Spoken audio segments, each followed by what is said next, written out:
Kapag pinirmahan mo to, akin na lahat ng mga kayamanan mo. Oh, pirmahan mo na.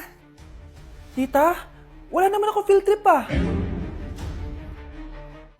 Hindi pa ba sinasabi ng teacher niyo na may field trip kayo? Anak, okay lang. Pipirmahan ko na to para makasali ka sa field trip niyo. Walang iya ka talaga, Rosa. Wala ka talagang titira sa akin, ha? Manda ka talaga sa akin.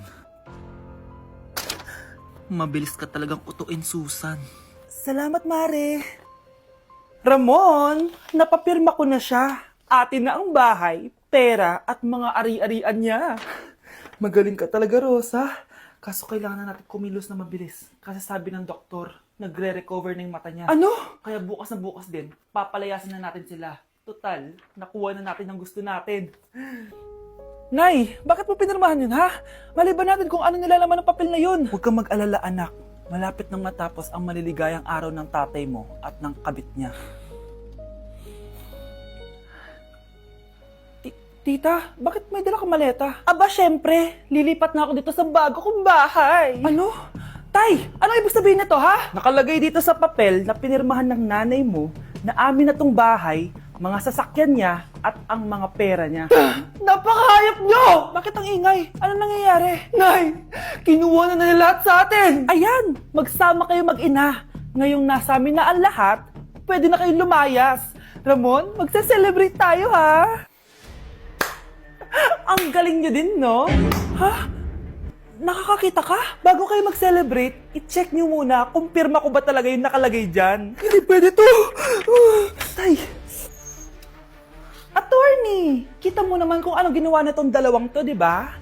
At nandito na rin ang ebidensya na magpapatunay na naghaharutan sila sa loob ng bahay ko. Anong gagawin niyo sa amin, ha? Mahal, huwag mo naman gawin sa amin to, please, oh. Magbabago ako, please. Oh, eh! Sorry kung natatapakan kayo pagka-love team nyo, ha? Arestuhin nyo na yung mga yan. Mag-celebrate kayo sa kulungan. Kayong dalawa, sumama na kayo sa akin sa presinto.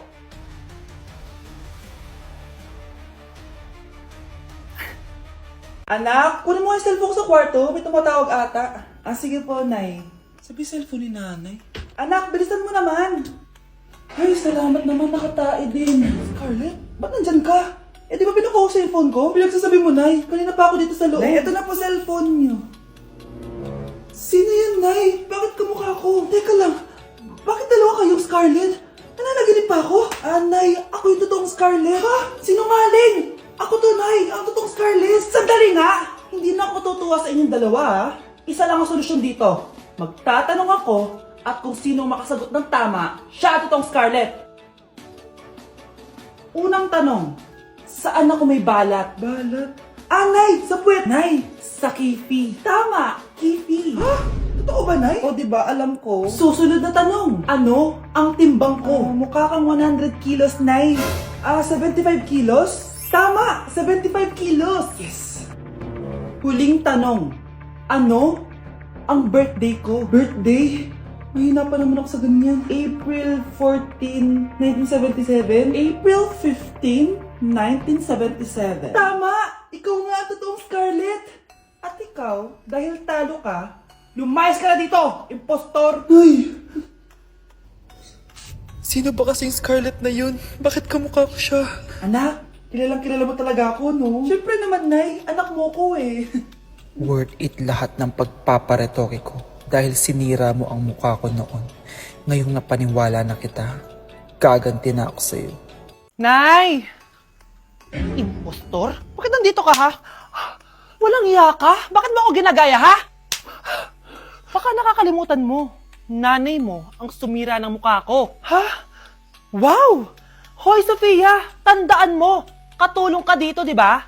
Huwag kang paupa-upo lang dyan. Ma'am, kakatapos ko lang po maglinis. Nagpapahinga lang po ako. Talaga sumasagot ka pa sa amo mo, ha? Nay! Ang dumi pa dito, oh! Hindi niya ginagawa ng maayos yung trabaho niya. Walang iya ka? Madumi pa pala dito? At nakuha mo pang magpahinga dyan? Paano nangyari yun? Ma'am, nilinis ko na po yan. Maniwala po kayo. Oh, eto. Yung mukha ko! Ang sakit! Ayan, pati mukha mo, dudumi na. Umalis ka na dito! Tatanggalin na natin, ha? Buti na lang talaga mabilis kang gumaling. O ayan, kuhang-kuha yung mukha ng pinapagaya mo. Dok, kamukha ko nga siya. Pinag-ipunan ko talaga to. Nagtataka lang ako, yung ibang tao, mga artista yung pinapagaya ang mukha. Eh, yung sa'yo parang normal na tao lang yung pinagaya mo. Dok, may kailangan lang akong gawin. Kung ano man yan, mag-ingat ka, ha? Ano? Ikaw si Sofia? Napakawalang ya mo din no? Niloko mo pa kami! Mas walang ya kayo, mga hayop! Nay, baka gusto niyo ulit mabuhusan ng asido sa muka? Asido? Gusto mo ng round 2? O eto, round 2! Ah! Sige, ibuhos mo! Naka-live ako, Ipakita nyo kung sino talaga kayo! Ano? Alisin mo yan? Ano? Takot na kayo, no? Tignan ko na lang kung hindi kayo masisira sa mga tao. Hindi kami pwede masira.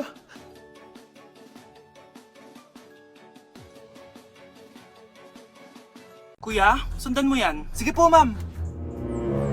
Sinasabi ko na nga ba may tinatago ka sa akin. Ayan, kuya. Huminto ka dito. Magloloko ka na nga lang sa matanda pa. Hoy, bayad mo! Humanda ka talaga sa akin.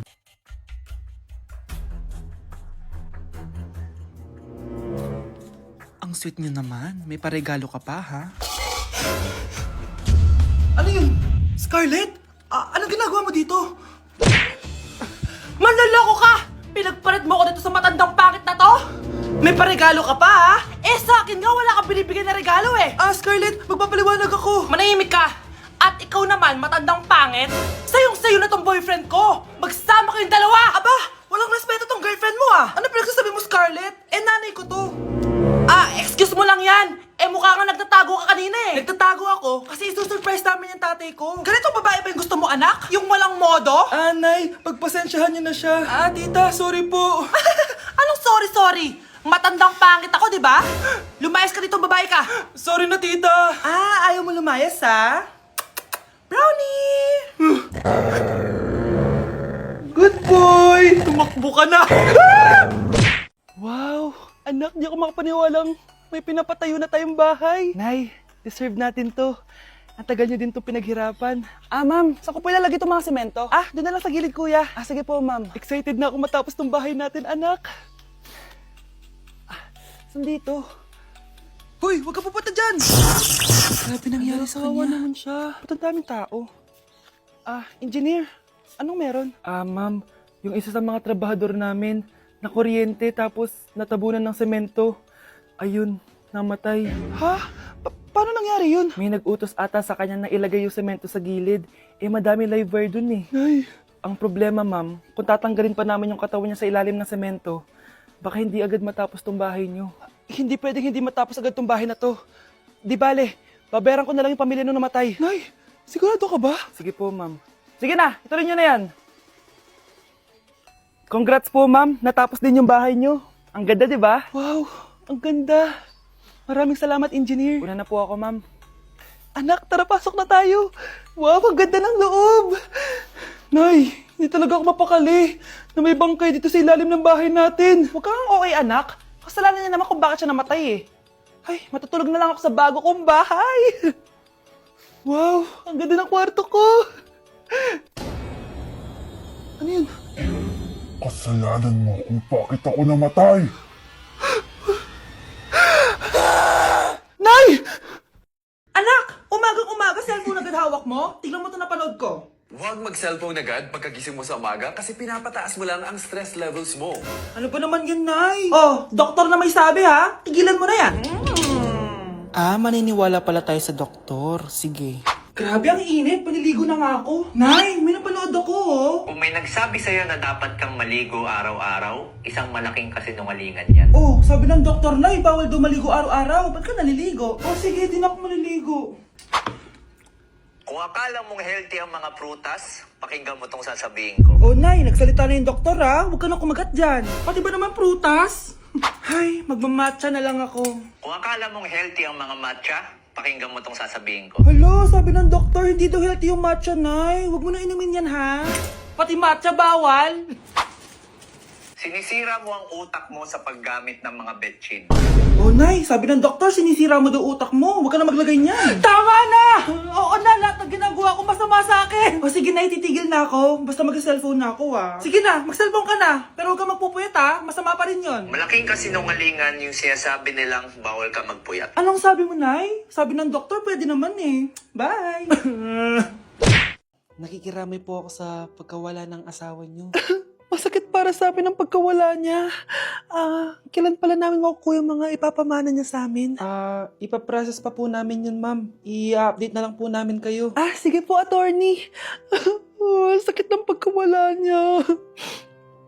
Nay, tignan mo, oh. May medal ako. Oh, ano namang paki ko dyan? Di ka ba proud sa akin? Hindi. At wala akong paki sa'yo. Iniwan ka na ng tatay mo, di ba? Kaya pwede ka nang umalis dito. Bakit ka ba ganyan sa akin, Nay? Huwag mo nga akong matawag-tawag na nanay dyan. Kadiri! Hindi kita anak. Ang nanay mo, wala na. Malandi kasi. Nay, gutom na ako. Ay, gutom na baby ko. Wait lang, mag-order ako ng steak for you, ha? Yay! Steak, my favorite! Ampun lang pala ako. Nasaan na yung totoo ko, nanay?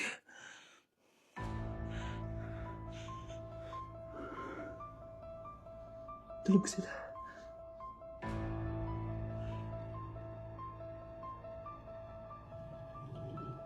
Nasaan na yun? Ito ba si nanay? Sino ba ito tumatawag na to? Muntik na yun. Attorney? Hello, ma'am. May update na po sa ipapamana ng namatay niyo pong asawa. Sige. Punta ka dito sa bahay. Sa wakas, ito na yung araw na pinakahihintay ko. Hoy, ikaw! Pag dumating dito si attorney, magtago ka. Hindi niya pwedeng malaman na may isa pang anak ang asawa ko. Sige po. Ma'am, nakuha na po namin yung last will and testament ng asawa niyo. Ang nakasulat po dito ay, ang 50% ng kayamanan niya ay mapupunta po sa inyo. Ha? Mali ata yan, attorney. Dapat 100% ang mapupuntang kayamanan niya sa amin. Kami lang ang pamilya niya eh. Bali ma'am, ang nakasulat po kasi dito ay ang isang 50% po ay mapupunta sa isa niyang anak. Ano? Baka yan yung isa naming anak na nawala. Oo, sa amin na lang yan. Ako ang isa pang anak ni Ramon. Kinulong po ni nanay si Scarlett sa bodega. Ha? Anak? Anak? Walang iya talaga yung tita mo. Anak, sorry kung ngayon na ako nagpakita. Pinakulong kasi ako ng babaeng yan. Deserve mo makulong! Ikaw ang ikukulong namin dahil child abuse ang ginagawa mo. Ano? At hindi mo na din makukuha ang 50% ng mana. Hindi pwede! Nay, masaya ako na nandito ka na. At hindi na din tayo maghihirap dahil sa pamana ni tatay. Masaya din ako, anak. Siyempre kasama ka dito sa Manta.